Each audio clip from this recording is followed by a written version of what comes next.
Bonjour les amis, j'espère que vous allez bien. Je vous souhaite un bon dimanche. Avant de commencer cette vidéo, je voulais simplement m'excuser. J'ai une voix complètement tremblotante. C'est-à-dire que j'étais à faune pendant 3 jours et je viens de la récupérer, donc c'est pas très stable. Voilà. Ceci étant dit, on va passer directement au vif du sujet parce que j'ai une pépite à vous présenter. Voilà, ça fait longtemps que, bon, il y a des jeux, hein, comme je vous dis souvent, il y a des jeux que j'aime bien, il y a des jeux que j'aime beaucoup, et puis il y a les coups de cœur pépites. Celui-là fait partie d'un coup de cœur. J'ai vraiment été agréablement surprise de ce tarot. Je suis passé par toutes les émotions en fait avec lui. Je vais vous raconter tout ça, je vais essayer d'y aller tranquillement. Voilà, voilà. Alors déjà, c'est un tarot que j'ai reçu il y a 2 semaines, 2 petites semaines. J'ai dû retarder, je voulais vous le présenter avant, puis j'ai dû retarder parce que j'ai eu des problèmes avec ma voix, j'étais à faune, enfin bref, c'était assez compliqué. Là, ça a l'air d'aller un petit peu mieux, mais je ne suis pas à l'abri d'une quinte de tout. On verra bien. Bref, j'ai reçu ce tarot qui venait tout droit du créateur artistique Hazel Spook, euh, qui m'a gentiment, franchement, envoyé ce tarot. Je le remercie vraiment de tout mon cœur parce que je pense qu'il a vraiment euh, vu ce que j'aimais, ce qui me touchait dans un tarot. Et puis, je voulais vous dire également que, je le dis tout de suite avant que j'oublie, c'est que c'est un tarot qui a été imprimé en France. Ça a été imprimé en France. Je tiens à le dire parce que de nos jours, c'est plutôt rare. Imprimé en France et il a été imprimé en 60 exemplaires. Le truc, c'est qu'à l'heure actuelle, il en reste que 9. Voilà, il a tellement bien marché qu'il reste 9 exemplaires. Enfin, ça, c'était la semaine dernière. Peut-être un petit peu moins maintenant. J'espère quand même que les personnes intéressées pourront se le procurer. Et c'est l'édition 0, c'est-à-dire qu'il y aura peut-être, je pense, une future édition, qui sera l'édition première édition. En tout cas, là, on est avec l'édition 0 et c'est l'édition vraiment unique qu'on ne retrouvera pas après, quoi.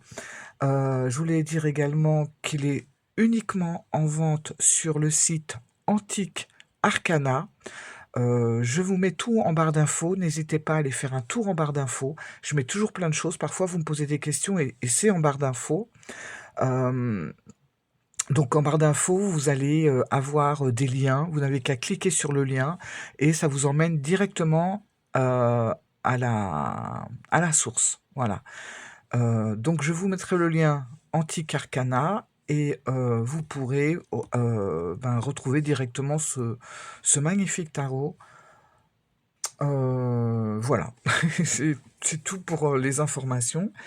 Donc j'ai reçu ce jeu il y a 2 petites semaines et je suis mais en fait, tant que j'ai pas fait une présentation officielle sur ma chaîne, officielle entre guillemets, sur ma chaîne, j'ose jamais vraiment trop, hem m'approprier le jeu parce que j'ai toujours peur d'abîmer une carte ou d'en perdre une, etc.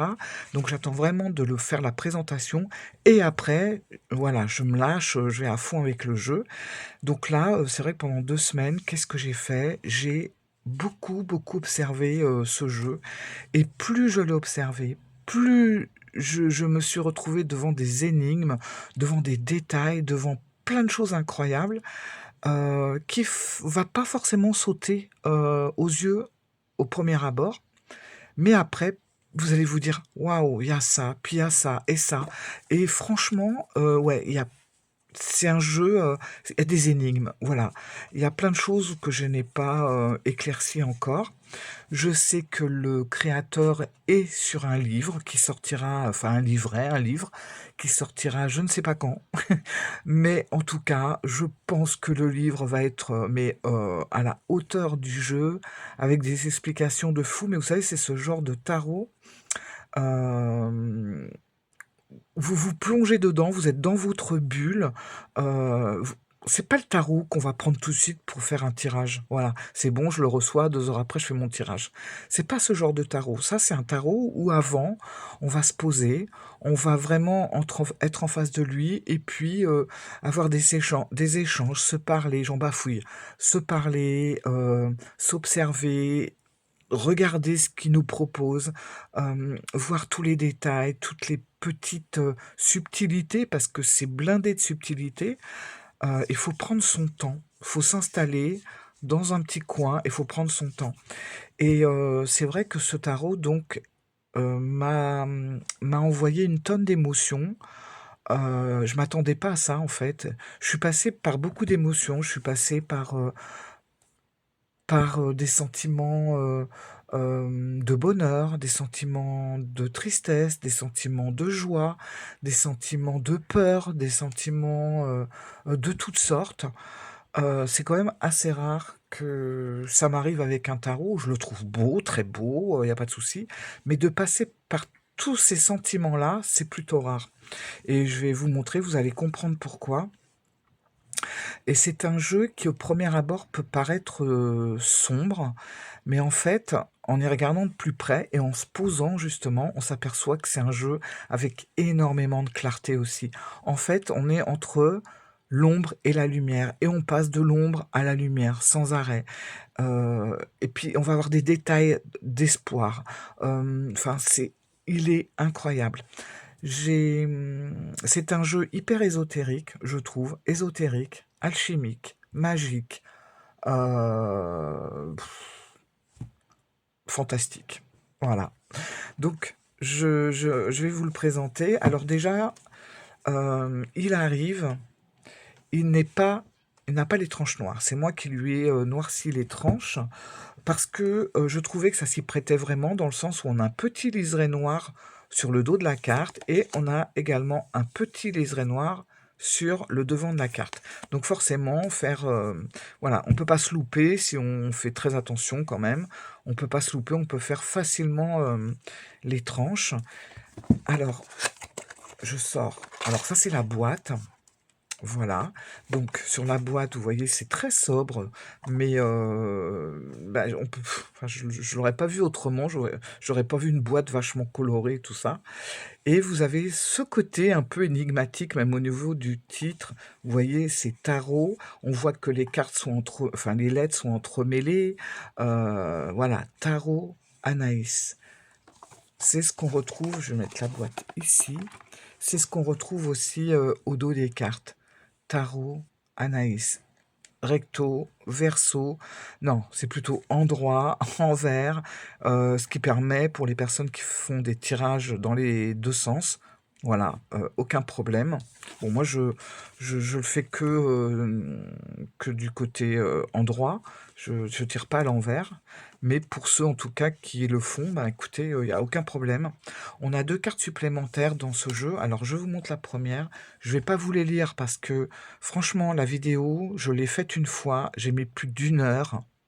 C'est pas que ça me déplaît, parce que j'étais tellement passionné, tellement lancé dans les cartes, il y a tellement de détails, j'avais tellement envie de parler, que je me suis aperçu que j'en étais à 58 minutes. Je me suis dit, c'est peut-être un peu long, vous n'êtes pas trop habitué à que je fasse des vidéos aussi longues. J'avais un peu peur voilà. Donc je me suis dit, je vais la refaire et je vais essayer de faire plus court. Et au pire, ben écoutez, si vous avez besoin qu'on en discute en commentaire ou si parce que c'est vraiment un jeu qui interpelle. C'est un jeu où on se demande, où on se pose des questions, on réfléchit. Enfin, c'est pas le jeu qui passe comme ça inaperçu. Je trouve pas. Donc aucun problème pour échanger avec vous en commentaire, n'hésitez pas. Donc une première carte où c'est marqué, comme vous pouvez le constater, j'espère que vous voyez bien, à ma femme, et on a un texte. Donc je ne vous le lis pas pour pas que ce soit trop long, mais voilà. Super touchant, j'ai trouvé. Voilà. Un autre texte également sur le tarot, donc le tarot Anaïs. Voilà. Vous pouvez faire pause, agrandir l'écran. Alors ce jeu, il est issu En fait, alors j'ai un petit peu discuté avec le créateur, qui est d'ailleurs, je tiens à le signaler, très disponible, très à l'écoute. Moi, je sais que j'ai quelques cartes qui me... Je me posais des questions en fait et j'arrivais pas trop par rapport à ce que je connaissais du tarot à, à vraiment trouver entre guillemets une réponse. Et il m'a gentiment, à chaque fois expliqué et en plus ces explications sont, sensées, elles sont justes, tout en nous laissant une certaine réflexion et un libre arbitre et j'ai adoré. Franchement, le livre qui sortira, ça va être, une pépite. Voilà, au même nom que enfin une pépite comme le tarot. J'ai vraiment hâte. Allez, on y va. C'est parti, on commence. Je vais pas m'arrêter sur toutes les cartes, ça va être trop long. Pourtant, il y a à dire sur toutes les cartes. Mais je vais donner quand même un petit peu mon avis, mes émotions, mes ressentis, etc. Donc, alors, déjà, on a un numéro de carte, on a le nom de la carte. Voilà, donc c'est très facile. On est, j'ai pas dit, mais sur une base du tarot de Marseille. Mais l'avantage, pour tous ceux qui sont comme moi, qui ont des problèmes avec les mineurs du Marseille parce que trop abstrait, ben, dites-vous que là, vous allez voir ben, vous avez qu'à voir, là déjà, 8 de bâton, tout ce qui est mineur aura quand même un schéma, une illustration par l'auteur, voilà, très personnel parfois, j'avoue, mais au moins, voilà, on n'est pas perdu. Par contre, on va retrouver tout ce qui est enfin tout ce qui est toute la, comment dire, toute la construction du Marseille, hein. On va retrouver le battleur à la place du magicien, on va avoir le pape, la papesse, la maison Dieu, la justice, ça va être en 8. Voilà, on va retrouver tous les aspects du Marseille. Alors, c'est parti avec le 8 de bâton. Vous voyez, c'est quand même très parlant. Et ce que j'ai beaucoup aimé dans cette carte aussi, c'est qu'on a un escalier, voilà, et un personnage. Vous savez, c'est le 8 de bâton, parfois, il est très peu... Enfin, on est souvent sur le même genre d'illustration. Alors, le 5 de coupe, alors vous avez des cartes qui sont... Parfois, elles chamboulent, j'avoue, et parfois, il y en a qui sont un petit peu marquantes. Mais justement, c'est ce qui fait ce tarot, moi je trouve. Vous allez me dire ce que vous en pensez après, c'est que c'est un jeu hyper puissant, je le sens vraiment très puissant et avec une force incroyable. Et il y a des cartes, franchement, ça peut pas laisser insensible en fait. On peut pas rester sans... ouais, voilà. Bon, carte suivante, on peut pas. Ça va nous laisser toujours une réflexion euh, en nous. Vous voyez ce que je veux dire? On va en profondeur. Alors, voilà. Et vous allez voir qu'on retrouve souvent sur certaines cartes un personnage comme ça, avec des bois sur la tête. Et ça peut paraître un petit peu inquiétant, ça peut faire peur. Moi, c'est pas ça qui m'a fait peur. J'ai même trouvé quelque chose d'assez, d'un petit peu chamanique aussi, en plus de l'alchimie, de l'ésotérisme. J'ai retrouvé aussi un peu de chamanisme. Je sais pas ce que vous en pensez. Je sais pas ce qu'en pensera le créateur, mais ça m'a donné aussi ce côté un petit peu sauvage. Vous voyez? Allez. Ah bah la reine d'épée, justement, je vais la mettre de côté parce que j'ai remarqué quelque chose. Alors je sais pas, c'est mon imagination ou si ça a été fait exprès, mais on va voir. Bah, justement, la justice, bah, je vais vous montrer tout de suite. Voilà, on a la reine d'épée. La reine d'épée, j'ai remarqué, qu'en levant son glaive, elle avait un tatouage ici, en chiffres romains, où c'était marqué 8. Vous voyez, ici, on le voit bien. Et je me suis dit 8 en chiffre romain, c'est bizarre, ça me fait penser quand même à une arcane majeure. Et quand j'ai pris l'arcane majeure, bah forcément, je suis tombé sur la justice. Et je trouvais que j'ai toujours trouvé d'ailleurs que ces deux cartes étaient très proches par rapport à sa clarté, par rapport à sa justesse, par rapport au côté équitable. Ce sont des cartes qui tranchent dans le vif et qui ont tendance à, à être assez... c'est clair, c'est net, quoi. On passe pas par quatre chemins. Et bon, bah voilà, je pense que ça a été quand même... ça a été pensé comme ça, mais c'est quand même incroyable. Ça va vous donner un petit peu le style, la subtilité qu'on peut avoir dans ces cartes. Voilà. Allez, on y va. Donc, le 8 de denier, carte, vous voyez, beaucoup de visuels avec, voilà, je sais pas, moi je ressens vraiment cette évolution du personnage qui passe du jeune adulte, adulte et grand-père. L'impératrice, beaucoup de choses à dire aussi. Il y a énormément de détails, ce qui permet justement à réfléchir et puis, ouais, à réfléchir et à se poser plein de questions en fait. Moi, j'en suis à ce travail-là pour le moment. J'ai pas vraiment fait de tirage. Enfin, si, j'en ai fait un que je vous montrerai à la fin parce que c'était sur ma première vidéo. Donc, je ferai un petit montage et je mettrai le tirage que j'ai fait de ce tarot pour connaître un petit peu ses énergies. Alors, là, on est avec une carte de cour. Donc, c'est la reine de denier. Comme on peut le remarquer, multitâche, la reine. 4 de coupe. Rappelez-vous un petit peu hein, les cartes du tarot. Cette carte-là, As d'épée, je la trouve très énigmatique. Bon, comme ça paraît classique quand on la regarde comme ça, mais quand on se penche un petit peu, puis qu'on commence un petit peu à échanger avec la carte, on voit qu'on a un A ici dans l'écusson. Il me semble que c'est un A. Hein. J'en déduis que c'est un A comme le nom du jeu, donc Anaïs. On a un ruban qui tourne autour. Autour de ce ruban, je vois ici des chiffres romains.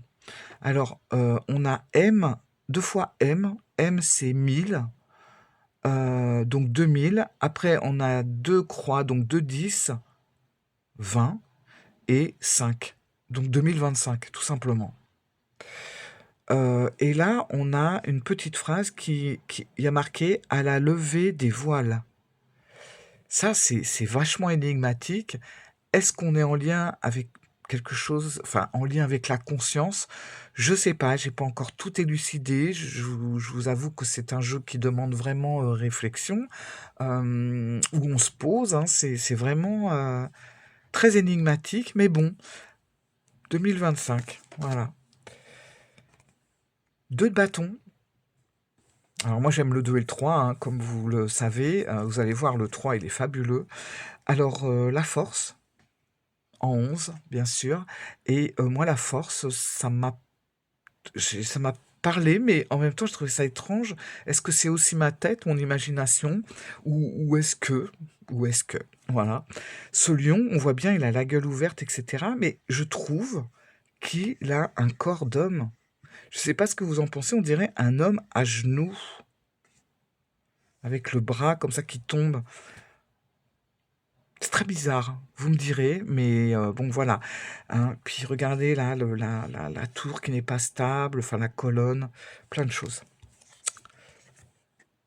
Alors, on a le 4 d'épée. Le 4 de denier. Là, le 4 de denier, je sais que j'ai avoir besoin de réfléchir pour vraiment comprendre ce qu'on peut voir là par rapport à l'original. Celle-là, elle est incroyable. Alors, elle peut paraître dure. On est avec le 8 d'épée.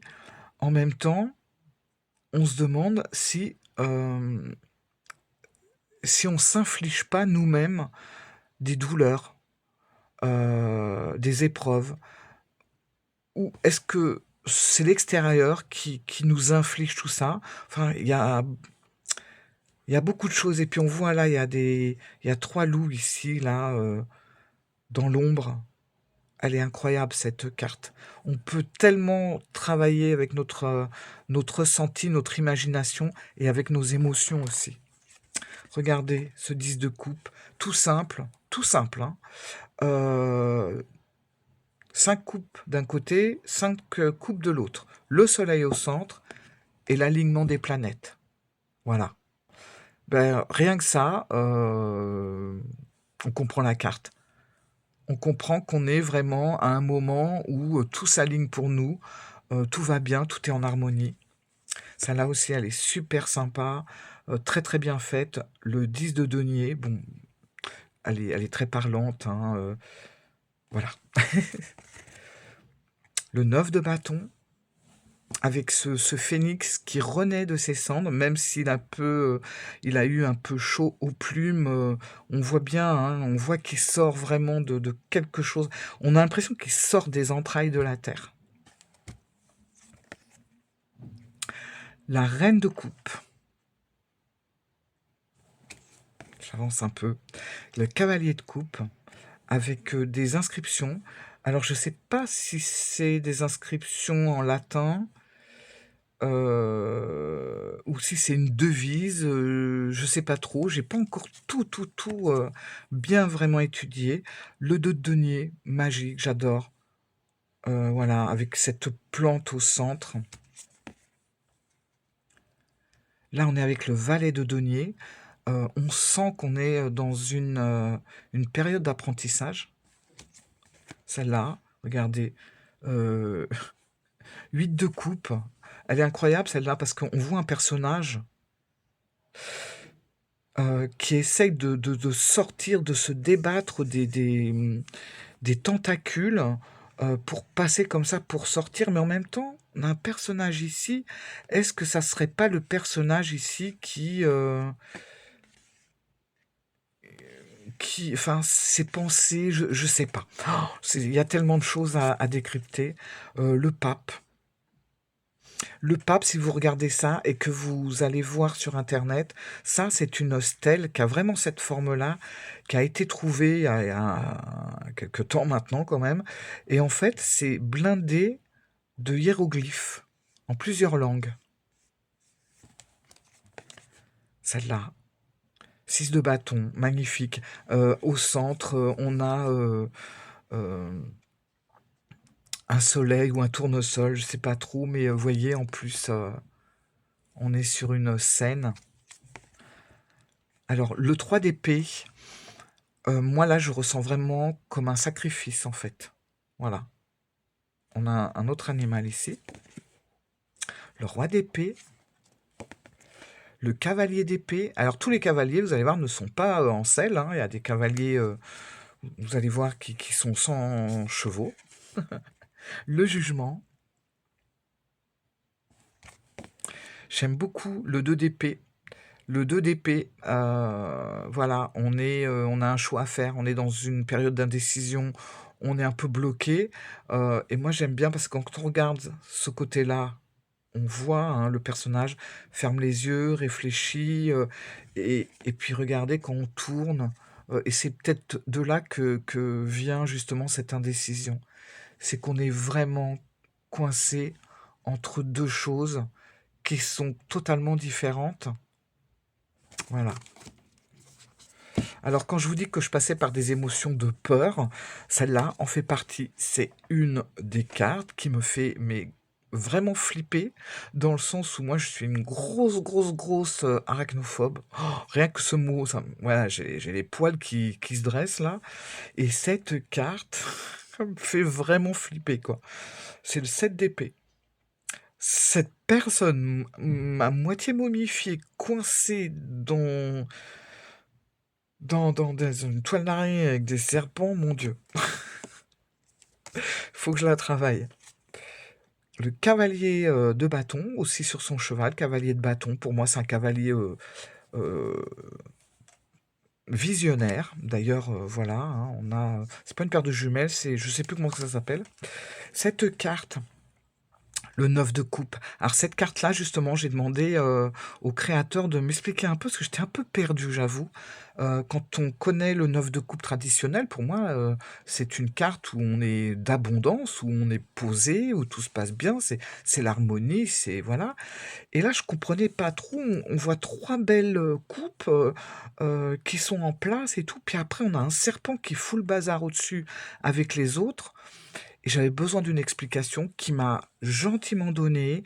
Et alors, son explication, elle allait au-delà de ce que j'aurais pu imaginer.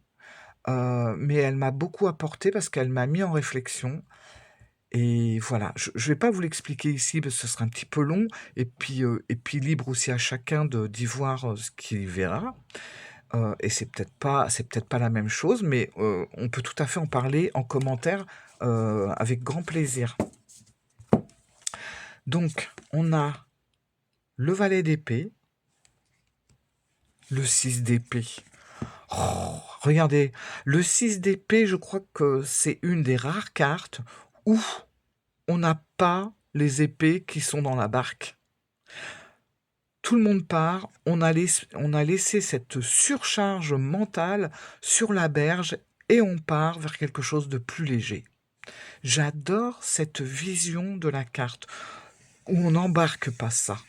Voilà. Alors, celle-ci aussi, vous voyez, on retrouve encore les personnages avec les bois sur la tête et tout. 5 d'épée, elle demande réflexion, mais elle est puissante, je trouve. On parlait d'alchimie tout à l'heure, vous allez voir, on va retrouver des outils alchimiques sur certaines cartes. Et là, justement, ce set de coupe me fait penser justement à cet alchimique qui est alchimiste. Voilà, c'est ça. À cet alchimiste qui est en train de faire son petit travail vous savez, sur les matières volatiles, les matières fixes, etc. Avec toutes ces fioles et tout ça. On a l'impression qu'il est en train de chercher. Et justement, on continue là aussi. On a quelques petits outils alchimiques. Et alors, j'adore aussi cette représentation du cavalier de denier. Là, on n'est pas sur un cavalier, foufou, quoi. Bah, de toute façon, le cavalier de denier, c'est plutôt un cavalier, routinier, un cavalier qui a ses repères, qui contrôle, qui compte, qui regarde, qui réfléchit avant de passer à l'action. Enfin, voilà, et je trouve que c'est tout à fait représentatif de ce cavalier de denier. Je la trouve magnifique et en plus, regardez les couleurs. Alors, les couleurs sont très importantes dans ce jeu et j'ai envie de dire un peu comme le Marseille. Les couleurs du Marseille sont importantes aussi. Donc, le 9 de denier, oh là là, le soleil comme ça n'a l'air de rien. Mais quand on se pose pour le regarder, pour moi, c'est l'essence même du jeu. Voilà. Le soleil, ce qu'on y voit là, c'est l'essence même de ce tarot. C'est tout simple, hein, mais moi j'ai l'impression d'être dans une grotte, vous voyez, où c'est très très noir autour. On a une petite ouverture vers l'extérieur et au même moment, on a le soleil qui passe et qui éclaire de tous ses rayons l'intérieur de la grotte. Mais quand on regarde bien, on a aussi un personnage ici qui est monté, il y a des escaliers, complètement illuminés par les rayons du soleil. Et puis également, comme je vous disais tout à l'heure, les couleurs sont vachement importantes. Le vert, c'est la couleur de l'espérance. Et on voit ce voile vert, donc avec l'espoir, qui vient frôler le personnage. Regardez bien. Elle est fantastique. Et là, on est vraiment dans l'ombre et la lumière, dans l'espoir de beaucoup de choses. Et je trouve voilà, que c'est l'essence de tout le jeu. C'est un avis personnel, bien sûr, hein. Chacun fera son propre avis. Le chariot, voilà, on est dans plein de détails aussi. Le chariot, on a des inscriptions ici. On a Janus qui apparaît là, mais je ne suis pas étonné de le voir dans la carte du chariot, dans le sens où bah, Janus, il a un visage qui regarde derrière, un visage qui regarde devant. Donc on peut penser qu'on est entre le passé et le futur, mais on peut penser aussi qu'on est entre le début et la fin, par exemple. Moi, je sais pas, je trouve que ça colle super bien au chariot. Le battleur, le battleur, plein, plein de choses. Un chat avec une auréole.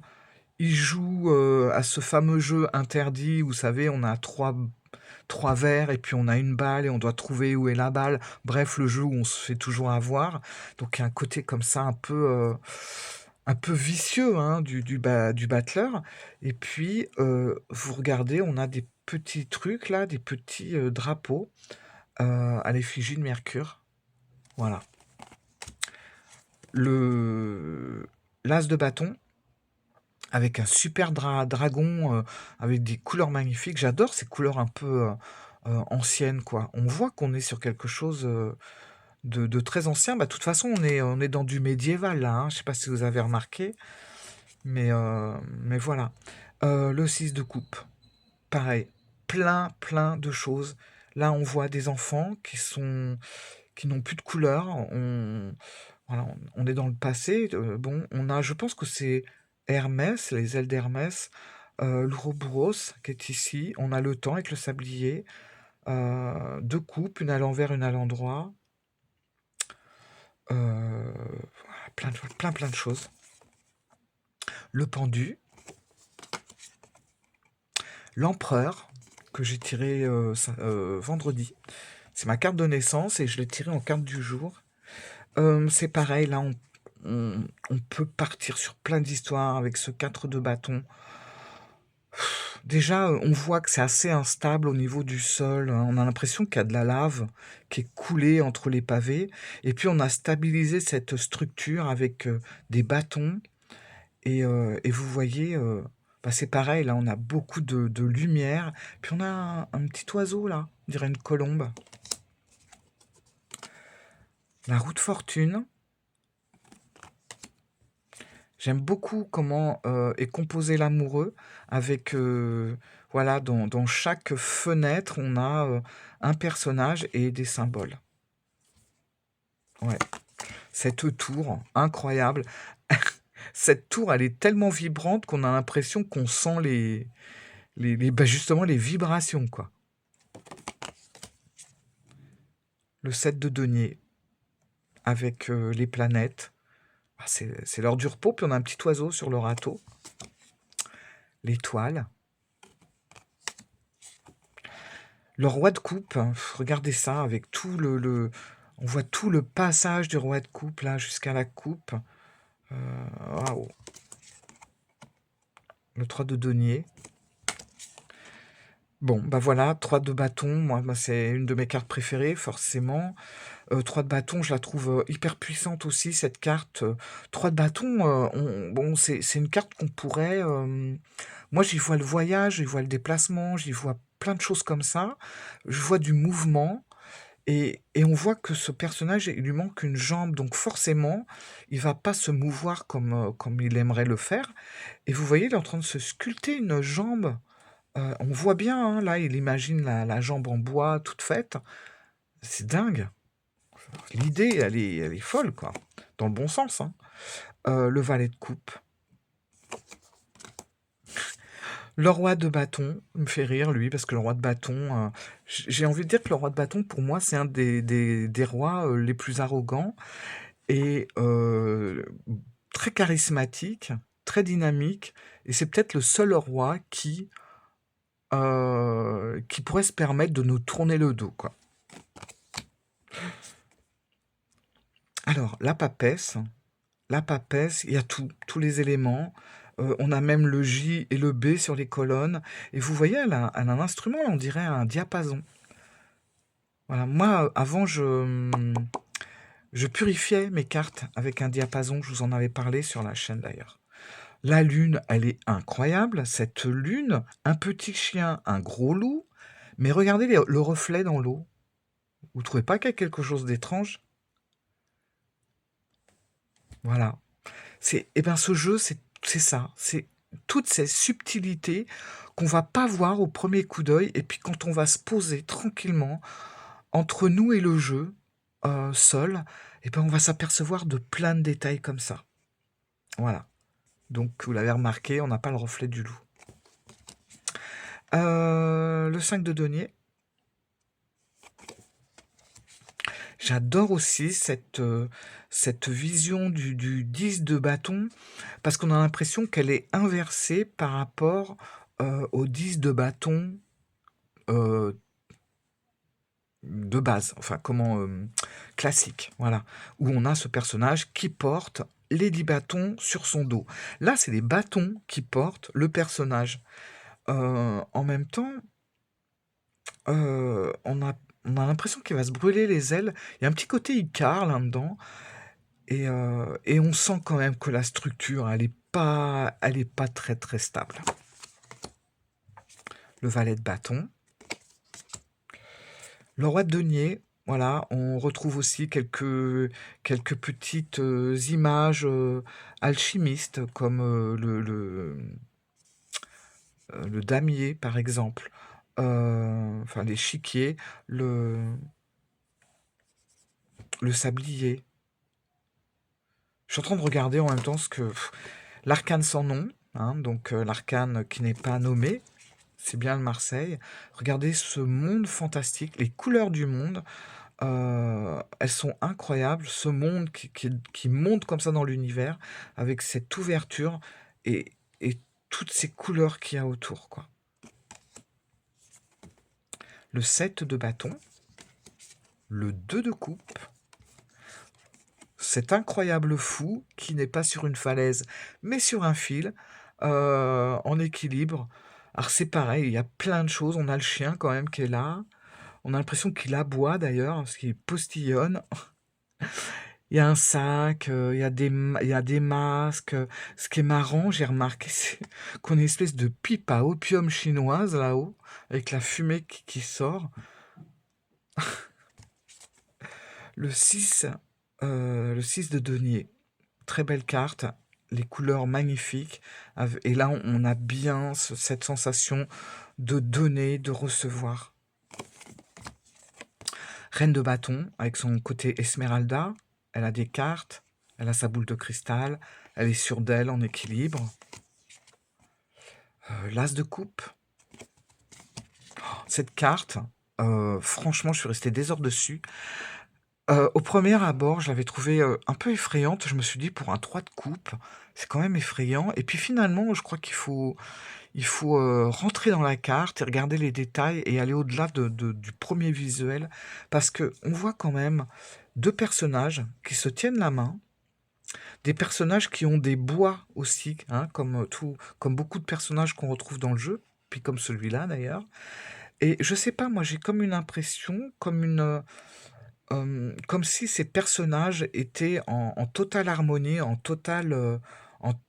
en accord, et du coup, de leur lien intense, il y a comme un égrégore, ou une égrégore, je sais pas comment on dit, qui sort de leur coupe en fait. Mais ça peut être aussi comme une séance de spiritisme où bah justement, voilà, il y a quelqu'un qui leur est proche, hein, puisqu'ils ont la même, j'allais dire la même coupe. Euh,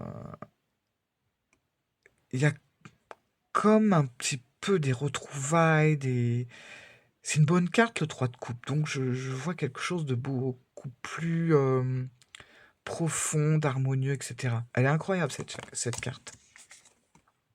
L'As de denier. Celle-là aussi, elle est géniale. 10 d'épée, je l'aime beaucoup.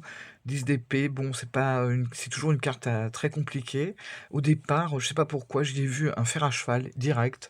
Et puis finalement, en y regardant de plus près, je me suis dit non, c'est Oméga. Et bien entendu, Oméga colle bien plus au 10 d'épée que mon fer à cheval, puisque Oméga, ça représente la fin. Donc voilà. Le 5 de bâton.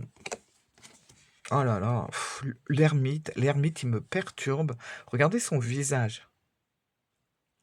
Il y a un double visage, ça me perturbe, mais en même temps, je le trouve hyper envoûtant. Hyper envoûtant. Et il y a plein de détails hein, à découvrir. Le 9 d'épée. Ouais, 9 d'épée, c'est pas une carte agréable non plus. Mais on voit quand même, il y a de l'espoir avec le soleil. Celle-là, elle est incroyable. Le diable, ce diable qui s'élève comme ça. sur un fond rouge. Il y a une sacrée présence dans cette carte, hein. Une sacrée force aussi, hein. Et en même temps, on a ces personnages-là, mais j'ai même pas l'impression que les personnages sont enchaînés, hein.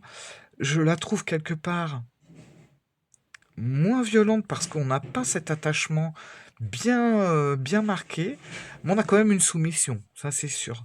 Et bref, il y a plein de trucs à se poser, hein. Et la dernière carte, la tempérance, que je trouve magnifique parce que il y a plein de détails en haut, en bas, à droite, à gauche, il y en a partout. C'est un jeu incroyable, je vous assure. Euh, Vous me connaissez, je vais pas présenter un jeu parce que on me l'a envoyé. Je vais présenter un jeu parce il me donne des sensations, des émotions. Voilà. Si un jeu qu'on m'envoie, ou je vous ai expliqué déjà dans d'autres vidéos, euh, il y a des jeux que j'ai pas présentés, qu'on m'avait offert, des maisons d'édition m'avaient offert parce que je savais pas trop quoi en dire en fait. Et il y a d'autres jeux comme ça qui vont me toucher, mais tout particulièrement, et j'adore. Voilà, que j'adore. Et je pourrais en parler des heures. Je suis déjà à 40 minutes, vous voyez. Pourtant, j'ai essayé d'aller vite, hein, parce que voilà. Mais ce jeu, il est incroyable. J'ai envie de dire, je vais vous dire quelque chose. C'est un jeu, j'ai l'impression, alors ça va être un petit peu familier ce que je vais dire, mais qu'il a été fait avec les tripes. Voilà. C'est ça que j'ai envie de dire. Il a été fait avec les tripes du créateur. C'est incroyable. Et ça, c'est pareil, hein, bon, entre les jeux vite faits et les jeux qu'on fait pour l'argent uniquement. Bref, là, on est avec un jeu qui brasse, avec un jeu qui est fort, qui est puissant, un jeu qui a été fait avec des tripes. Et ça se voit et on le ressent. Voilà. Je vais m'arrêter là pour pas que la vidéo fasse 1 heure quand même, et je vais quand même faire un montage et je vais vous mettre tout de suite le tirage que j'ai fait à une carte. J'ai pris une carte pour connaître l'énergie du jeu, tout simplement, histoire de faire un petit peu connaissance. Ça, c'était dans la première vidéo que j'ai enregistrée, et ben, c'était trop long, je l'ai refaite. Ça va être presque aussi long, mais c'est pas grave. Et je vous colle le tirage. Voilà, je vous fais plein de gros bisous, mais je vous redirai gros bisous après, tout à l'heure. Allez, au revoir, à tout à l'heure, à tout de suite. Je me concentre.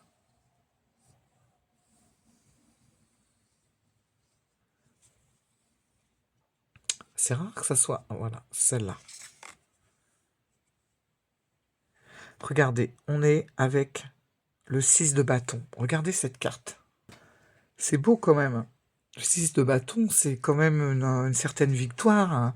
C'est une reconnaissance, c'est un respect, c'est un triomphe, c'est un peu tout ça, quoi. On voit ce personnage, on a l'impression qu'il est en train de faire un spectacle. Voilà, et il est en train de jongler avec ses bâtons. Et, euh, et sa tête, c'est sa tête, c'est comme un soleil, comme une fleur, je sais pas. Enfin bref, on sent bon, je trouve que c'est des bonnes énergies pour le jeu en tout cas.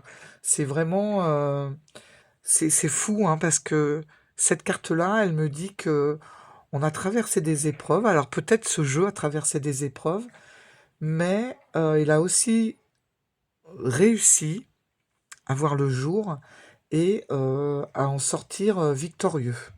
Voilà, c'est ce que ça me fait penser à ça. Ouais, il est magnifique, Vous savez, franchement. Quand il y a une autre euh, édition, il y a des choses qui changent. Celui-là, il reste unique, et pour moi, il est magnifique. Voilà, il est magnifique, et très très très touchant dans son mystère. Voilà, les amis. Écoutez, je suis vraiment contente de vous l'avoir partagé, parce que ça fait 2 semaines que je l'ai. J'ai pas trouvé le moment pour le faire. Et du coup, j'étais freinée pour vraiment l'utiliser à fond. Maintenant, ça y est, c'est fait. Je vais pouvoir vraiment m'en donner à cœur joie. Et ouais, je crois que je vais m'en servir pendant un petit bout de temps, là, les jours qui vont venir à fond. Et voilà, et merci d'avoir regardé, merci d'être là. Je vous fais plein de bisous, profitez bien de votre dimanche et puis n'oubliez pas, un petit pouce parce que ça permet à ma chaîne de continuer, voilà, doucement mais sûrement. Un petit pouce, un petit commentaire si vous voulez qu'on en parle, si j'aimerais connaître vos ressentis aussi. Est-ce que, à travers l'écran, vous ressentez comme moi ce côté, mystérieux mais envoûtant, mais en même temps, hyper touchant, un peu comme cette carte-là où, effectivement, on sent qu'il y a eu des épreuves, quoi. Heu, écoutez, Voilà. je vous fais plein de bisous, puis je vous dis, à très vite. Gros bisous, au revoir. Merci. Ciao.